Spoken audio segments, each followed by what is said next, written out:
This is Awkward, and these are the Awkward interviews. Today I have a great guest. His name is Brian Dolinar. He's a PhD and a journalist who works on, you guessed it, mass incarceration and the justice sphere.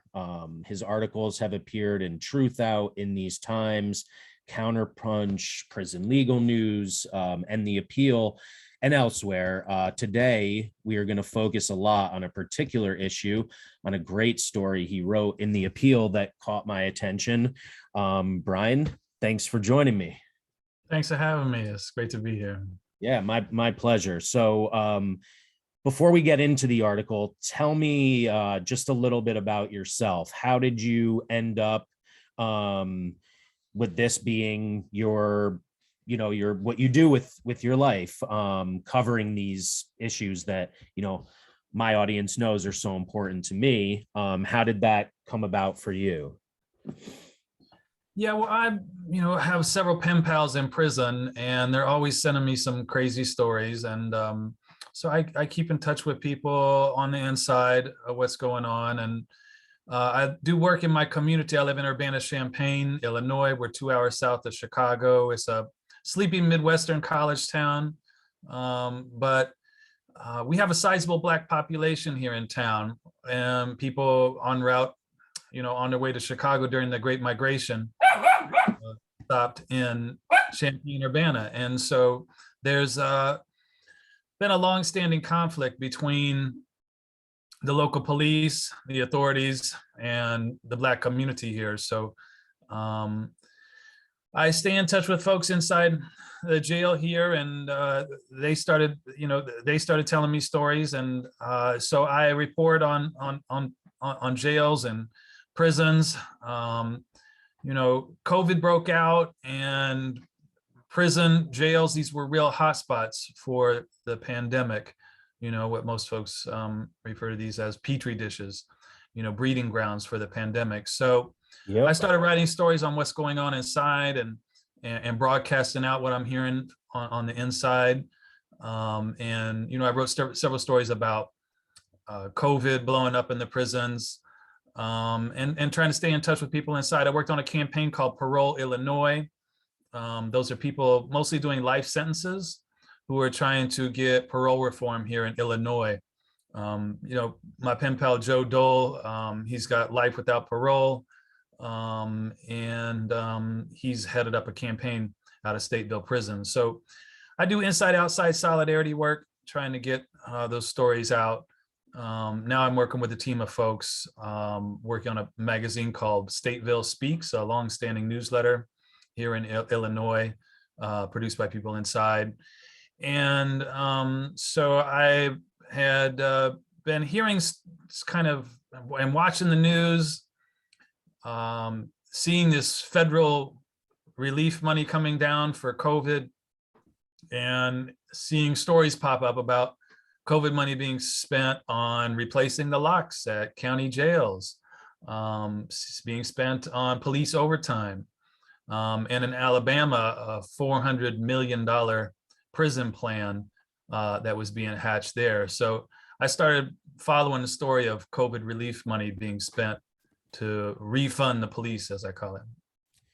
Yeah, that is something that I have, I've followed, not necessarily the same path, but I also noticed very early on that, like, the nursing homes, prisons and jails were hotspots from get-go. I followed that for a while, and have also, spoken up a lot about Chicago in particular, with how, those COVID funds were used against a backdrop of, just an seemingly endless stream of cops killing Black people and brown people. So it's like, it's really like you're almost like geographically in the center of this. It was at least the first I had heard was Chicago, and then I saw too that it was happening all over. So as that's why I have you on today. So I do recommend that people support The Appeal. It was just taken over by the writers themselves. I obviously suggest you check out Brian's article and subscribe. But we're fortunate enough to have Brian here. So tell us as much as you can. What you found when you dug deeper, and like where we are today, like what we can expect. Is anyone being held accountable for this, or is this just going to keep happening? Yeah, well, it's going to keep happening until activists fight back on the ground. So, yeah, as you mentioned, in Chicago, there was a story that the Chicago police grabbed some $281 million in COVID relief money for police. The Chicago police, which are notoriously corrupt and brutal. And there was news that just followed up last week, shortly after my article ran out of LA, that some $317 million went to the LAPD. Of course, another police department racked by scandals. So there was also an article in The Guardian that in San Francisco, about 49% of their COVID relief money went to the police in San Francisco. So I think if anybody watching out there, if you start digging around, you're going to turn up the same story that you're going to find in your local community, that it's a money grab, that people are trying to get their hands on this money that we know should be going to helping small businesses, Black businesses, that should be, in the Black community. I talked to friends in Chicago. They were like, 40% of deaths in the early days of COVID, 40% of deaths were in the Black community. So 40% of that COVID money should be going to the Black community. But we know that's not happening. So it's really going to take people on the streets trying to divert that money to where it should be going. And it's an ongoing fight, I think. And so I talked to activists around. I was kind of following stories from Maine to Massachusetts, to Fresno, California, to Oklahoma City, of activists. I would stories would pop up in my feed. And anytime I saw activists on the ground speaking out, I reached out to them. I tracked them down and interviewed them about what was going on in their hometowns, and how they were fighting back. And so I got a lot of different stories of police trying to get unmarked vehicles, SWAT gear, jails that had been on the books for several years, that authorities were trying to build a new jail or rehab an old jail. Or in the case of Alabama's, I think that was the case that really made national headlines in Alabama, where they wanted 3 new prisons. Alabama's like the only state, that has the idea that you can actually, expand prisons at this moment when we're decarcerating nationwide. And so I talked to folks on the ground in Alabama, and they actually fought back. They by notifying the U.S. Treasury, the Treasury Department, that they filed a complaint essentially saying this was inappropriate. The U.S. Treasury released a final ruling saying that COVID relief money could not be spent on correctional institutions, and yet Alabama's still moving forward. So, that's Alabama for you. Wait, okay. So, that's incredibly frustrating. Because you're telling me that,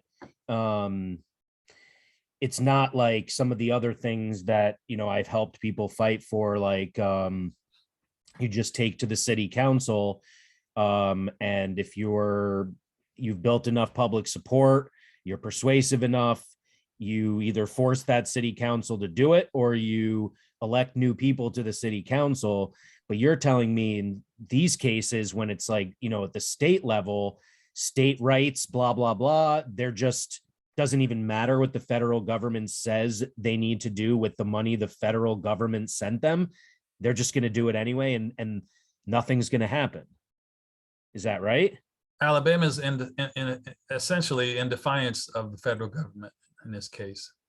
What about the others? Because that's to me, when you told me that these activists in Alabama called the Treasury, I was like, wow, like that is not something as an activist I would ever even think of doing. And that's, of course, that's brilliant. And yet it didn't even work. And before you respond, I just want to say for anyone out there who may have missed my conversation with Scott Heschinger, or probably some others, that like the way Brian broke down his approach to covering this issue is really important. If you remember, he said that he identified the activists fighting on the ground in these places throughout the country. He found those people and he interviewed them. That is very different from what you'll see in NPR, the New York Times, and even many independent sources where journalists interview cops and former cops and cop-friendly politicians, et cetera, and never someone who actually is affected by the issue or fighting to change it. So thank you, Brian, for that. I hope everyone noted that, and please go on. And that's exactly right. I lead my story with LaTanya Tate. She was with the Alabama Justice Initiative, founded by, I spoke with LaTanya Tate and Veronica Johnson, both. They're part of the Alabama Justice Initiative. LaTanya Tate's a Soros fellow. And I spoke with Veronica, her colleague, and Veronica worked in Alabama, and she told the story of, this prison plan came down, and she, as a Black woman, went out into these rural Trump areas where they wanted to build the prisons, and she went door to door and convinced the white folks in the communities there that prisons are no good for anybody. They're huge sucks on the water supply. They're like massive toxic waste dumps because of the all the human refuse that they produce, and so the prisons are no good for anybody. So they went out and sold their campaign and got people to turn around and defeated the proposal. So what I really like to do is just to go talk to the people on the ground and find out what's going on with them. I stay in my own community. I stay in contact with, activists in my community. So, I like to think that each of our own communities are microcosms of what's happening on a larger stage, So if you stay in touch with the grassroots, you understand what's going on. And so in our town here in Champaign-Urbana, it's a Midwestern college town, home to the University of Illinois. We have a Democratic-run county board, and they approved last fall a $20 million jail plan, which included $5 million of ARPA COVID relief money. So I knew if this was going on in my own hometown, this is going on everywhere. And it's the case where the Democrats sign off on this, advance this, and these are my friends. I tried to take this to them, and they told me it was a good idea. They tried to convince me it was a good idea. Wow. And so, now sorry, go ahead. Yeah, well, now we're dealing with the Biden administration at the federal level. Right. And Biden's going around saying we need to not defund the police, but give money to police. And his new budget proposal for the next year, Biden proposes another $30 billion for police. Out of the COVID relief package, he boasted that some $350 billion went to the police. Yep. So there's a massive sums of money at a moment when, just shortly after, we had a large defund the police campaign out of Minneapolis and elsewhere following George Floyd and Breonna Taylor. So there's a real struggle right now as to whether or not we're going to accept mass incarceration, and the legitimacy of the police is really in question right now. Yeah. This is the same guy who said cops should just shoot him in the leg. He's the architect of mass incarceration, mass criminalization. And I spend a lot of my time talking to Democrats and neoliberals of all types who I really do believe have the right intentions, but are so misguided. I am also, as an abolitionist and believer in transformative justice, in favor of speaking to the far right. But that's a whole other, completely other conversation. When it comes to these Democrats disappointing us, there are a lot of people who say, you know, if they have a D next to their name, you can't vote for them, no matter what their backstory is, no matter what they're saying now. When they get elected, they're owned by the Democrats. They will change just like everybody else. I, you know, I don't go that far. And I also spend, as I was initially saying, I spend a lot of time talking to Democrats about abolition without ever saying the word abolish or abolition. I have converted a lot of people into abolitionists, and all of a sudden I see them calling themselves that when I never even said it to them. I just showed them the injustice, the inequity, and I showed them the few alternatives, maybe not few, the good number, the growing number of alternatives to cops in cages that exist, how they work. And people are like, oh, wow, this sounds awesome. Why aren't we doing this? I'm like, you know, so, but fundamentally, the Democrats and Republicans are more similar than they are dissimilar. And you can see that like just very clearly through Joe Biden. And I think you're absolutely right that at a federal level, that's what we're dealing with. I think at the local level, where you, I believe, primarily focus, although not necessarily just in your local level, the way you look at it, similar to how I look at it, there are lots of locals all over the place. And these microcosms are what we're looking for on a larger level. But the way to do that is for these small local pockets to connect with each other. And the more connections there are, we can like change the world, change the country that way. I do think it's so important to focus on the local issues like you are. And I think it's also really important to focus on the stories of those impacted. So I'm curious if you'd be able to tell me more about your experiences as a pen pal, and what you've learned, and why you think that's like how you got into that. You kind of said that was the start of your kind of writing career, was hearing so many stories and saying, I need to share them. How did you even start there? Because that most people don't have prison pen pals. So tell me about that.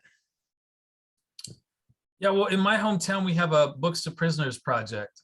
And, you know, I had these when I lived in LA, and there was a Books to Prisoners project, and I connected with them. And I moved out here, and we have a fairly, you know, it's not, you know, it's a Books to Prisoners program. It's run by a bunch of old white ladies, you know, not the abolitionists, but they're very efficient. And we're in a college town. We have a lot of books. People like to buy and sell books. So they make money off the book sales that pays for postage. They have extra books they send inside prisons. So, and they also do some correspondence. So I met some 15 plus years ago with Joe Dole, who founded Parole, Illinois. I sent him books while he was in TAMS, which was a notorious super duper max prison that has since been shut down. There was a large campaign to shut down TAMS here in Illinois. And so Joe Dole was moved to Stateville, and, you know, we've stayed in touch. And so he sends, you know, he tells me stories of, you know, I ran a campaign here. I understand you talked to Bianca Tylek. She runs part of something called the Prison Phone Justice Campaign. And we ran our own version of the Prison Phone Justice Campaign in Illinois here. And so people in prison were telling me, you know, the crazy cost of phone calls that people would pay when they call from prison. You know, we talked to people who spend $100 a month on phone calls, you know, 12 times a year over a 20-year sentence, rack up thousands and thousands of dollars in phone bills. And how long do you think they spent on the phone? Like you said, it was like, let's just say 100 a month. What is that, like 10 minutes or something? You can now you can make a 20-minute phone call. Right. You know. Okay. Yeah. So yeah. Because like And 100, like if we the privileged are like, oh, 100, well, I spend 200 a month. So what? Well, this person is locked up makes at most like $1 an hour, probably more like 5 or 7 cents an hour. And then you're charging them a lot more than what we have to pay for our phone calls. So, it's not just $100 and, $1,200 for a year. It's also like, they know like they're getting absolutely screwed. And please, I'm sure you know about this. Tell the audience about how this has been able to happen, like the collusion between jails and these phone companies, for instance. Yeah, they're massive phone companies. Securus, the most notorious one, and GTL have scandalous reputations. Really, they essentially bribe local sheriffs or states and with promise of kickbacks. So if if there's a contract and the company Securus makes X number of dollars, they'll give 25% to the local sheriff of the money that they collect off the phone calls. In Illinois, at the time we ran our campaign here, the state was collecting $12 million a year off of phone calls from prison. Most of that's not paid by guys inside or women inside, but by their families, who got 9 to 5. So it's really a way that they strap the Black and working class brown communities by this tax. Yeah. And they, and part of the collusion is that the jails or the prisons, whatever, they agree to limit or make not possible at all visitation, which means that they absolutely have to make phone calls, because their letters, by the way, are also now being photocopied. So they're not even getting a real version of that. What they're doing is just every possible way destroying the people in there and everyone they know. Oh, right. So there's also the news that they're now not only tracking or, surveilling the incarcerated person, anyone who calls an incarcerated person, they're now trailing those people as well. It can be pretty overwhelming. And over COVID, it's only got worse. Visitations have been stopped.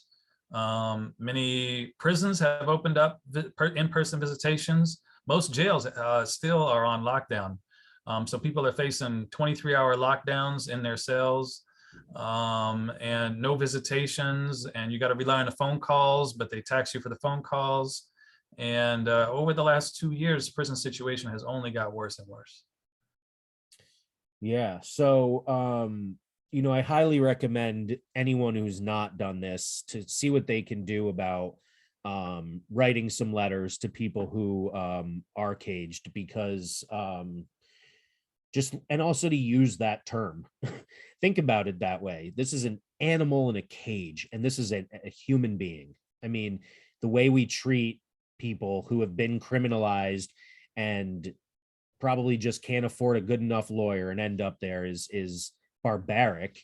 And I think that's a huge part of it, is like these pen pal experiences, the writings that you do focusing on individuals, like it humanizes it for people. That's a huge reason I think we are so, like, in addition to being taught about right and wrong, crime and punishment, bad guy, good guy, like from the moment we're born, we also like are able to just push them aside. But beyond that, beyond reading articles from people like Brian, or listening to my interviews with incarcerated or formerly incarcerated people, what do you recommend people do in their communities, whether it's addressing the prison industry through fighting back against COVID money being put into, the wrong places, or,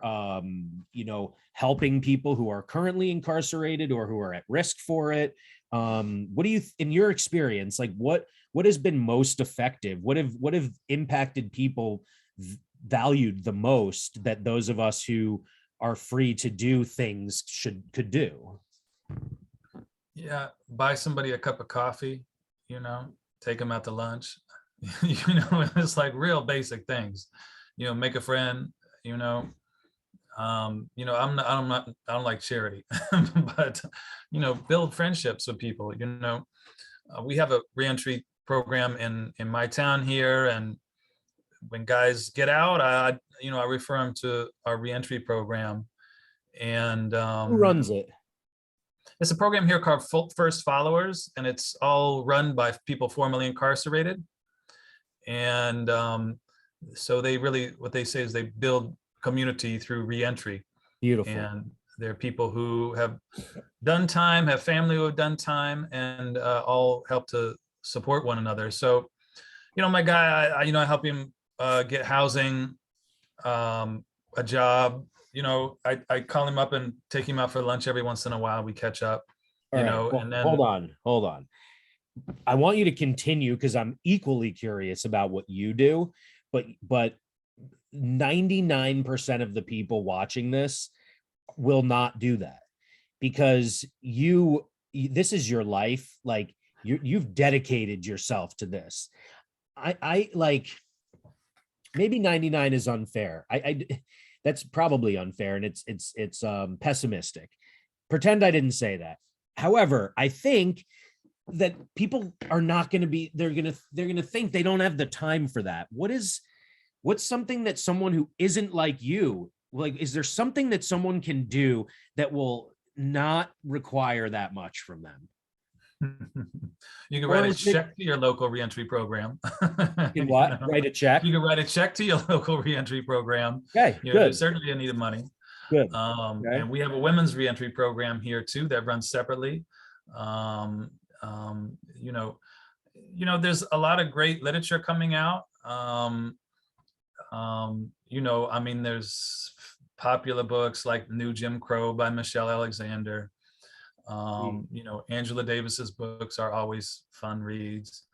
I like reading prison poetry. Some of his, really hits the heart sometimes. And so there's, I have, people put out zines of prisoner poetry, and I really like just listening and hearing and people's stories, and I think if we search around in our families, you always got that cousin who, went the wrong direction, went down the wrong path, and ran into the law, or a friend, family, somebody. This is mass incarceration is so, in this country, a epidemic. And so we have millions of people, 2 million people incarcerated, 5 million people on parole, millions of people cycling in a year. You got 10 million people cycling in and out of jails. So it's a huge problem. You throw a rock and you can find somebody who has this story. And so, make a friend, listen, ask, be open, be open to being corrected and checked, but the stories are out there. It's not hard to find them. That's really good advice for anybody, I think, in life, to be honest with you, but certainly in activist spaces as well. Listen, be willing to be checked, make a friend. I like this because this is, a different answer than I've gotten from other people, and everyone gives their own answer, but I like to ask that question. And yours really just puts the humanity in it. So much can be changed one person at a time by showing them that not everyone is a piece of shit. That like you have, I'm assuming, I could be wrong, but like, let's say you haven't been incarcerated and you care about those who have, like that exists. There are people out there, and someone who has spent a long time locked away doesn't come out feeling like they've got a ton of support. It's the opposite. So it's also, for what it's worth, really great to hear, which is why I asked that, the reentry organization or group in your area is led by formerly incarcerated people and, their family members, because one thing I hear a lot from formerly incarcerated people is that these groups, many of which in the public's eye at least, have really strong positive reputations, are not doing what people need and are hurting them sometimes, because it's part of the nonprofit industrial complex. It's, it's funding based, it's political, they're not listening, they're not hiring people who know.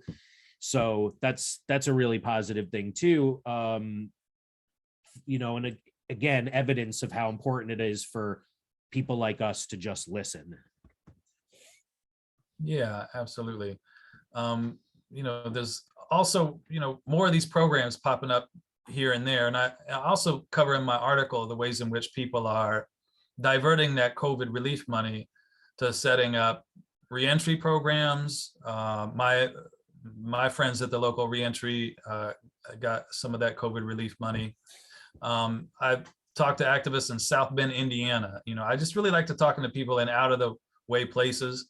South Bend, Indiana, where it's deep Republican country, and folks were able to work with the sheriff there to get money for behavioral crisis, mental health crisis center. So rather than the police taking somebody to jail, they can drop them off at the drop-off center, and they got a couple $1 million to fund their center there. So that was just people just working on the issue years and years, and needing the funding, scraping up, getting offensive, how you're going to get the money. And, this is like a one-time federal windfall of money. And it's a question of how it's going to be sustainable for years moving forward. But there's a real opportunity here for folks to get their hands on this money and do something good with it. And I think that, you never don't try something because if you're afraid you'll run out of it down the road. Like, take this opportunity because, in my opinion, every single thing that we're doing outside of the carceral system is just adding to the collection of evidence that we have as to the effectiveness of it and to the humanity of it. And, it's in stark contrast to what, the government is currently doing.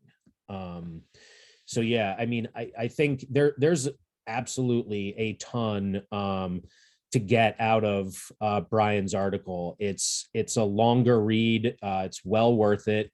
It's called "It's a Money Grab: Billions in COVID Relief Going to Fund Police and Prisons." It's from late March, so pretty recent.